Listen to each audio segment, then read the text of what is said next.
Hi guys, स्वागत है आपका हमारे YouTube चैनल यूवी इंस्पायर्ड में। तो चलिए शुरू करते हैं आज की कहानी।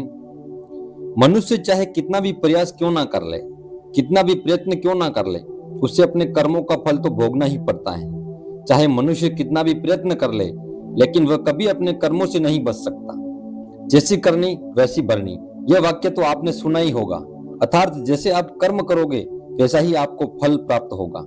लेकिन मेरा एक प्रश्न है, क्या आप इस बात पर यकीन करते हैं कि जैसा आप कर्म करेंगे वैसा ही आपको फल भी मिलेगा? अब आप में से अधिकतर लोगों के मन में यह प्रश्न उठ रहा होगा, क्योंकि इसमें पूछने वाली बात क्या है? यह तो सत्य ही है, जैसे हम कर्म करेंगे वैसे ही फल हमें मिलेंगे। लेकिन एक बार के लिए आंखें बंद करके अपने आप से प्रश्न कीजिए, देखिएगा कि आपको इस प्रश्न का उत्तर स्पष्टता से नहीं मिल पाएगा। कहीं ना कहीं आपके मन में एक संशय जरूर होगा कि क्या यह बात सच है या झूठ है। दोस्तों, आज इस कहानी से हम समझेंगे कर्मों का खेल। आखिर अच्छे कर्मों का फल अच्छा और बुरे कर्मों का फल बुरा कैसे होता है। बहुत समय पहले की बात है, किसी गांव में एक बहुत ही ज्ञानी पंडित रहा करते थे। एक दिन वह अपने बचपन के दोस्त से मिलने के लिए दूसरे गांव में जा रहे थे। उसका वह दोस्त बचपन से ही गूंगा और एक पैर से अपाहिज था। उस पंडित के गांव से उसके दोस्त का घर काफी दूर था। वहां जाने के लिए बीच बीच में कई सारे छोटे छोटे गांव पड़ते थे। पंडित रास्ते में अपनी धुन में चला जा रहा था। चलते चलते उसकी मुलाकात एक व्यक्ति से होती है। रास्ते में उसे एक आदमी मिलता है जो ऐसा लगता है कि वह किसी का इंतजार कर रहा था, और वह भी पंडित के साथ चलने लगता है। उस आदमी को देखकर पंडित बहुत खुश हो जाता है। उसने सोचा, चलो अच्छा हुआ, साथ साथ चलने में उसका सफर आसानी से कट जाएगा। बात की शुरुआत करने के लिए उस पंडित ने उस व्यक्ति से उसका नाम पूछा, तो उसने अपना नाम धर्मराज बताया। पंडित को यह नाम कुछ अजीब सा लगता है, लेकिन उसने नाम के विषय में कुछ और पूछना उचित नहीं समझा। दोनों धीरे धीरे साथ में चल रहे थे। तभी रास्ते में एक गांव आता है। गांव का प्रवेश द्वार आते ही धर्मराज ने पंडित से कहा, तुम आगे चलो, मुझे इस गांव में एक काम है, मैं तुमसे आगे मिलता हूँ। पंडित ने कहा, ठीक है। वह आगे रास्ते में चल देता है। कुछ देर बाद उस गांव में खबर फैली कि एक व्यक्ति को सांड ने अपनी सींग में फंसाकर मार दिया है। जैसे ही सांड ने उस व्यक्ति को मारा, ठीक कुछ ही देर में धर्मराज पंडित के पास आ गया और फिर दोनों चलना शुरू कर देते हैं और चलते चलते एक दूसरे गांव के द्वार पर पहुंच जाते हैं। उस गांव के बाहर एक बड़ा और विशाल मंदिर बना हुआ था। वहां पर आराम करने की सुविधा काफी बढ़िया लग रही थी।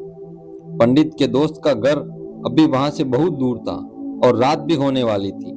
तो पंडित ने धर्मराज से कहा, रात होने वाली है, पूरे दिन चलते चलते थक भी चुके हैं और भूख भी लग रही है, तो यहाँ पर भोजन करके यहीं पर विश्राम कर लेते हैं, फिर सुबह के समय आराम से आगे की यात्रा जारी करेंगे।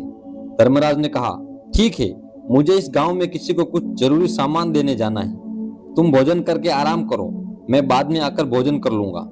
इतना कहकर वह वहां से चला जाता है। लेकिन उसके जाने के कुछ समय बाद, कुछ ही देर बाद धुआं उड़ता हुआ दिखाई देता है और देखते ही देखते पूरे गांव में आग लग जाती है। पंडित ने हैरानी से सोचा कि यह धर्मराज जहां भी जाता है वहां कोई ना कोई अनहोनी जरूर हो जाती है, कुछ तो गड़बड़ है इस व्यक्ति में। लेकिन पंडित ने रात्रि में धर्मराज से कुछ भी पूछना उचित नहीं समझा और वे दोनों सो गए। सुबह होते ही दोनों फिर से अपनी यात्रा शुरू कर देते हैं। कुछ देर चलने के बाद रास्ते में फिर से एक गांव आता है। धर्मराज ने फिर पंडित से कहा, आप आगे चलिए, मुझे इस गांव में अपने मित्र से मिलने जाना है, मैं अपने दोस्त से मिलने के बाद आगे रास्ते में आपको मिलूंगा। यह कहकर धर्मराज वहां से चला गया। लेकिन पंडित इस बार आगे नहीं गया। वहीं खड़ा होकर धर्मराज को देखता रहा कि वह जा कहां रहा है और क्या करता है। तभी थोड़ी देर बाद लोगों की आवाज सुनाई देने लगी कि एक व्यक्ति को सांप ने काट लिया और उसकी मृत्यु हो गई। ठीक उसी समय धर्मराज फिर पंडित के पास पहुंच गया। लेकिन इस बार पंडित से रहा नहीं गया और उसने धर्मराज से पूछ ही लिया कि तुम जिस भी गांव में जाते हो वहां कोई ना कोई अनहोनी जरूर हो जाती है, क्या तुम मुझे बता सकते हो ऐसा क्यों हो रहा है? धर्मराज ने कहा, पंडित जी, आप तो मुझे बहुत ज्ञानी मालूम पड़ते थे, इसीलिए मैं आपके साथ चलने लगा था, क्योंकि ज्ञानियों का साथ बहुत अच्छा होता है। परंतु आप अभी तक समझ नहीं पाए कि मैं कौन हूँ। पंडित ने कहा, मैं समझ गया हूँ, लेकिन मुझे कुछ शंका है। अगर आप ही अपना उपयुक्त परिचय दे दें तो मेरे लिए आसानी होगी। तब धर्मराज ने जवाब दिया कि मैं यमदूत हूँ और यमराज की आज्ञा से उन लोगों के प्राण हरण करता हूँ जिनकी उम्र पूरी हो चुकी है। हालांकि पंडित को पहले ही इस बात की आशंका थी, फिर भी धर्मराज के मुंह से ये बातें सुनकर वह घबरा गया। लेकिन वह हिम्मत करके पूछता है कि अगर तुम सच में यमदूत हो तो मुझे बताओ, अगली मृत्यु किसकी है। धर्मराज ने जवाब दिया, अगली मृत्यु तुम्हारे उसी मित्र की है जिससे तुम मिलने जा रहे हो, और उसकी मृत्यु का कारण भी तुम ही बनोगे। यह बात सुनकर पंडित सहम गया और सोच में पड़ गया कि अगर सच में धर्मराज यमदूत हुआ तो उसकी बात भी सच होगी और उसके कारण मेरे बचपन के सबसे अच्छे मित्र की मृत्यु हो जाएगी। तो सबसे अच्छा तो यही होगा कि मैं अपने मित्र से मिलने ही ना जाऊं। कम से कम मैं उसकी मृत्यु का कारण तो नहीं बनूंगा। धर्मराज ने मुस्कुराते हुए कहा, तुम जो सोच रहे हो वह सब मुझे पता है, मगर तुम्हारे अपने मित्र से मिलने ना जाने से नियति नहीं बदल जाएगी। तुम्हारे मित्र की मृत्यु तो निश्चित है और वह अगले कुछ ही पलों में घटित होने वाली है। महाकाल के मुंह से ऐसी बातें सुनकर पंडित को झटका लगा, क्योंकि महाकाल ने पंडित के मन की बातें पढ़ ली थी, जो कि इस सामान्य व्यक्ति के लिए संभव नहीं है। अब पंडित को विश्वास हो गया कि यह धर्मराज सचमुच में यमदूत ही है। जब पंडित को यह पूर्ण विश्वास हो गया कि धर्मराज जी यमदूत हैं, तो वह घबरा गया। वह अपने मित्र की मृत्यु का कारण नहीं बनना चाहता था, इसीलिए वह पलटकर अपने गांव की तरफ वापस जाने लगा। लेकिन जैसे ही पंडित वापस जाने के लिए मुड़ा, उसने देखा कि उसका मित्र तेजी से उसकी तरफ चला आ रहा है, जो कि पंडित को देखकर अत्यंत प्रसन्न दिखाई पड़ रहा था। अपने मित्र के आने की गति को देखकर पंडित को ऐसा लगा कि जैसे उसका मित्र काफी देर से उसका ही पीछा कर रहा है। लेकिन वह बचपन से ही गूंगा और एक पैर से लंगड़ा भी था, इसीलिए ना तो वह पंडित को आवाज दे पाया और ना ही उस तक पहुंच पा रहा था। लेकिन जैसे ही वह पंडित के पास पहुंचा, अचानक ही जमीन पर गिर पड़ा और तुरंत ही उसकी मृत्यु हो गई। पंडित हक्का बक्का होकर धर्मराज की ओर देखने लगा। जैसे ही वह पूछना चाह रहा हो कि आखिर क्या हुआ, धर्मराज पंडित के मन में उठ रहे प्रश्नों को समझ गया और बोला, तुम्हारे मित्र ने तुम्हें पिछले गांव में ही देख लिया था और वे वहीं से तुम्हारा पीछा कर रहा था, लेकिन गूंगा और लंगड़ा होने की वजह से वह तुम तक नहीं पहुंच पाया। उसने अपनी पूरी ताकत लगाकर तुम तक पहुंचने का प्रयास किया, लेकिन बुढ़ापे में बचपन जैसी ताकत नहीं होती, इसीलिए दिल का दौरा होने के कारण उसकी मृत्यु हो गई, क्योंकि वह तुमसे मिलने के लिए अपनी सीमाओं को तोड़कर तुम्हारे पीछे भाग रहा था। इसीलिए अपने मित्र की मृत्यु का कारण भी तुम ही कहलाओगे। अब पंडित को पूरा विश्वास हो गया था कि धर्मराज एक यमदूत है और उसका कार्य जीवों के प्राण लेना है। लेकिन पंडित एक ज्ञानी व्यक्ति था। वह यह भी जानता था मृत्यु पर किसी का वश नहीं है, सबको एक ना एक दिन मरना ही है। यही सोचकर उसने अपने आप को संभाल लिया। लेकिन अचानक ही पंडित के मन में अपनी मृत्यु के बारे में जानने की इच्छा हुई। इसीलिए उसने धर्मराज से पूछा कि जब मृत्यु मेरे दोस्त की होनी थी तो तुम शुरू से ही मेरे साथ क्यों चल रहे थे। यह प्रश्न सुनकर धर्मराज जोर से हंसा और बोला, मैं तो हर पल हर क्षण सभी के साथ चलता हूँ, किंतु लोग पहचान नहीं पाते, क्योंकि लोगों के पास अपनी समस्याओं के अलावा किसी और व्यक्ति या वस्तु या घटना के बारे में सोचने, समझने या उसे देखने का समय ही नहीं होता। पंडित ने कहा, तो क्या तुम यह बता सकते हो कि मेरी मृत्यु कब और कहां और कैसे होगी। महाकाल ने कहा, हालांकि किसी भी सामान्य जीव के लिए अपनी मृत्यु के बारे में जानना ठीक नहीं है, क्योंकि कोई भी जीव वह अपनी मृत्यु के बारे में जानकर बहुत दुखी हो जाता है। हालांकि तुम ज्ञानी व्यक्ति मालूम पड़ते हो और तुमने जिस तरीके से अपने मित्र की मृत्यु को सहन कर लिया है, उसे देखकर लगता है कि तुम अपनी मृत्यु के बारे में जानकर भी दुखी नहीं होंगे। यमदूत ने कहा, तो सुनो, तुम्हारी मृत्यु आज से ठीक 6 महीने बाद आज ही के दिन किसी दूसरे राज्य में फांसी लगने से होगी, और सबसे हैरानी की बात तो यह होगी कि तुम स्वयं ही खुशी से उस फांसी को स्वीकार कर लोगे। इतना कहकर धर्मराज वहां से चला गया, क्योंकि अब धर्मराज के पास पंडित के साथ चलने रहने का कोई कारण न था। इसके बाद पंडित ने अपने मित्र के शरीर का अंतिम संस्कार किया और यथाशक्ति उसकी क्रियाक्रम करके अपने गांव वापस आ गया। लेकिन कोई व्यक्ति कितना भी ज्ञानी क्यों ना हो, अपनी मृत्यु के बारे में जानकर दुखी हो ही जाता है और मृत्यु से बचने का कोई ना कोई उपाय भी खोजता है। तो पंडित ने भी वही किया। क्योंकि वह पंडित था इसलिए उसकी पहचान उस राज्य के राजा तक थी। पंडित ने सोचा, राजा के पास तो कई सारे ज्ञानी मंत्री हैं, वह मेरी मृत्यु से संबंधित समस्या का कोई ना कोई समाधान निकाल ही लेंगे। पंडित यही सब सोचता हुआ राज दरबार में जा पहुंचा और राजा से सारी घटना के बारे में बताता है। राजा ने अपने मंत्रियों को सारी समस्या बताई और उनसे सलाह मांगी। अंत में सभी ने विचार विमर्श करके कहा, अगर पंडित की बात सही है तो उसकी मृत्यु भी 6 महीने बाद ही होगी, लेकिन मृत्यु तो तब होगी जब वह किसी दूसरे राज्य में जाएगा। यदि वह किसी दूसरे राज्य में जाए ही ना तो मृत्यु ही नहीं होगी। मंत्रियों की यह सलाह राजा को भी सही लगी।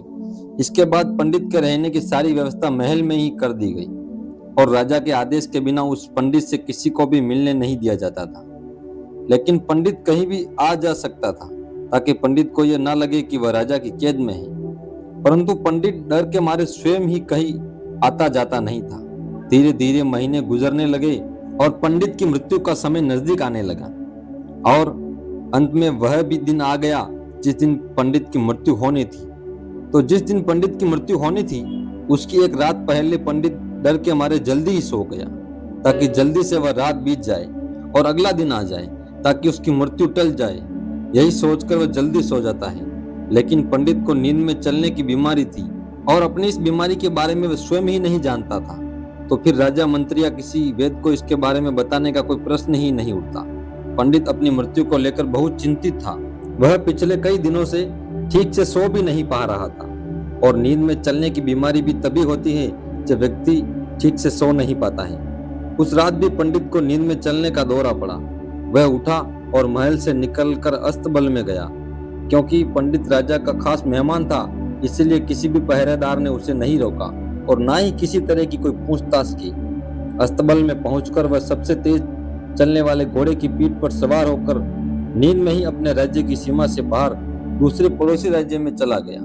इतना ही नहीं, वह दूसरे राज्य के राजा के महल में पहुंच गया। उस महल के पहरेदार ने भी उसे नहीं रोका और ना ही कोई पूछताछ की। सभी लोग रात्रि का अंतिम पहर होने के कारण गहरी नींद में थे। वह पंडित सीधे राजा के सैन्य कक्ष में पहुंचा जहां राजा और रानी सो रहे थे। वह पंडित वहीं जाकर सो गया। सुबह हुई तो राजा ने पंडित को रानी के बगल में सोया हुआ देखा तो राजा बहुत क्रोधित हो गया। राजा ने पंडित को कैद करने का आदेश दे दिया। पंडित गिरफ्तार हो गया। लेकिन पंडित को कुछ समझ नहीं आ रहा था कि आखिर वह दूसरे राज्य में और राजा के सैन्य कक्ष में कैसे पहुंचा। लेकिन वहां उसकी यह सब सुनने वाला कोई नहीं था। अगली सुबह राजा ने पंडित को दरबार में पेश करने का आदेश दिया। कुछ देर बाद उस पंडित को दरबार में लाया गया। पंडित को देखते ही राजा इतना बबूला हो गया कि उसे फांसी पर चढ़ा देने का हुक्म सुना दिया। फांसी की सजा सुनकर पंडित कांप गया, लेकिन फिर भी थोड़ी सी हिम्मत जुटाकर राजा से बोला, महाराज, मैं नहीं जानता कि मैं राजमहल तक कैसे पहुंचा। मैं यह भी नहीं जानता हूं कि आपके सैन्य कक्ष तक मैं कैसे आया और आपके महल के किसी पहरेदार या सैनिक ने मुझे रोका क्यों नहीं। लेकिन मैं इतना जरूर जानता हूँ, आज मेरी मृत्यु होनी थी और वह होनी भी जा रही है। राजा को यह बात थोड़ी अजीब लगी। उसने पंडित से पूछा, तुम्हें कैसे पता कि आज तुम्हारी मृत्यु होनी है। राजा के इस प्रश्न के जवाब में पंडित ने पिछले 6 महीने का सारा वाक्य राजा को सुना दिया और बोला, महाराज, मेरा क्या किसी भी सामान्य व्यक्ति में इतना साहस नहीं कि वह राजा के सैन्य कक्ष में राजा की उपस्थिति में रानी के पास सो जाए। राजा को पंडित की बात में थोड़ा तर्क दिखाई पड़ा, परंतु उसने सोचा कि यह मृत्यु से बचने के लिए धर्मराज और उसके द्वारा अपनी मृत्यु की भविष्यवाणी की कहानी बना रहा है। इसीलिए राजा ने पंडित से कहा, यदि तुम्हारी बात सत्य है और आज ये तुम्हारी मृत्यु का दिन है, जैसा कि यमदूत धर्मराज ने तुमसे कहा था, तो आज तुम्हारी मृत्यु का कारण मैं नहीं बनूंगा। लेकिन यदि तुम्हारी बात झूठी निकली तो निश्चित ही आज तुम्हारी मृत्यु का दिन होगा, क्योंकि जिस राज्य से पंडित आया था उस राज्य का राजा इस राजा का मित्र था। इसलिए इस राजा ने तुरंत अपने 2 सैनिकों को पड़ोसी राजा के पास भेजकर पंडित की बात की सत्यता का प्रमाण मांगा। सैनिक भेजे। सैनिक शाम तक लौटे और उन्होंने राजा को बताया कि महाराज, पंडित जो कुछ भी कह रहा है वह सब सत्य है। पड़ोसी राज्य के राजा ने पिछले 6 महीने से पंडित के रहने की सारी व्यवस्था अपने ही महल में कर रखी थी। पंडित राजा का खास मेहमान था। कल शाम राजा आखिरी बार पंडित से उसके कक्ष में मिले थे और उसके बाद यह इस राज्य में कैसे पहुंच गया इसकी जानकारी किसी को भी नहीं है। इसीलिए उस राज्य के राजा के अनुसार पंडित को फांसी की सजा देना ठीक नहीं है। लेकिन राजा के सामने एक नई समस्या थी, क्योंकि उसने बिना पूरी बात जाने ही पंडित को फांसी की सजा सुना दी थी। इसीलिए अगर पंडित को फांसी नहीं दी जाती तो राजा के वचन का अपमान हो जाएगा, लेकिन अगर राजा की बात का मान रखा जाए तो बेवजह ही एक निर्दोष व्यक्ति की मौत हो जाएगी। राजा ने अपने सभी मंत्रियों से इस बारे में सुझाव मांगा, तो मंत्रियों ने राजा को सुझाव दिया कि महाराज, पंडित को एक कच्चे सूत के धागे में फांसी लगवा दी जाए। इससे आपके कथन का भी मान रह जाएगा और कच्चे सूत के धागे से पंडित को फांसी भी नहीं लगेगी और उसके प्राण भी बच जाएंगे। राजा को मंत्रियों का यह सुझाव पसंद आया और उसने ऐसा ही करने का आदेश दे दिया। पंडित के लिए कच्चे सूत के धागे से फांसी का फंदा बनाया गया और नियम के अनुसार पंडित को फांसी पर चढ़ाया जाने लगा। सभी लोग बहुत खुश थे कि ना तो पंडित मरेगा और ना ही राजा का वचन खाली जाएगा। पंडित को भी पूर्ण विश्वास था, ये सूत के धागे से तो उसकी मृत्यु कैसे हो सकती है। पंडित उस पर चढ़ने के लिए तैयार हो गया। जैसा कि धर्मराज ने भविष्यवाणी की थी, तुम खुद ही अपनी फांसी को स्वीकार करोगे। लेकिन जैसे ही पंडित को फांसी दी गई, सूत का धागा तो टूट गया, लेकिन टूटने से पहले उसने अपना काम कर दिया था। पंडित के गले की एक नस सूत के धागे के झटके से कट चुकी थी और पंडित जमीन पर पड़ा तड़प रहा था। उस पल उसके गले में खून की फुहार निकल रही थी और देखते ही देखते पंडित का पूरा शरीर पूरी तरह से शांत हो गया। सभी लोग आश्चर्यचकित थे और पंडित को मरता हुआ देख रहे थे। किसी को विश्वास नहीं हो रहा था कि कच्चे सूत के धागे से किसी इंसान की मृत्यु हो सकती है, लेकिन घटना तो घट चुकी थी। नियति ने अपना काम कर दिया था और धर्मराज की भविष्यवाणी सच हो चुकी थी। दोस्तों, श्रीमद् भागवत गीता में भगवान श्री कृष्ण ने कहा है, जो होना है वह होकर ही रहता है। हम चाहे कितनी सावधानी बरते, कितना ही उपाय कर ले, लेकिन घटना और घटना की पूरी प्रणाली पहले से ही तय होती है, जिसे हम थोड़ा सा भी इधर उधर नहीं कर सकते। शायद इसीलिए ईश्वर ने हमें भविष्य जानने की क्षमता नहीं दी, ताकि हम अपने जीवन को ज्यादा बेहतर तरीके से जी सकें। और यही बात उस पंडित पर भी लागू होती है। अगर पंडित ने महाकाल से अपनी मृत्यु के बारे में ना पूछा होता तो 6 महीने तक राजा के महल में कैद रहकर डर डर कर जीने के बजाय ज्यादा बेहतर जीवन जीता। तो दोस्तों, आपने आज के इस वीडियो से क्या सीखा, आप मुझे कमेंट में बता सकते हैं। इसी के साथ में उम्मीद है कि आपको आज की वीडियो पसंद आई होगी। तो इस वीडियो को उस इंसान को शेयर करें जिससे यह कहानी सुनने की जरूरत है, और ठीक बात, चैनल को भी सब्सक्राइब करें। तो चलिए फिर मिलते हैं ऐसी एक और नई कहानी में। तब तक के लिए अपना ख्याल रखिए। धन्यवाद।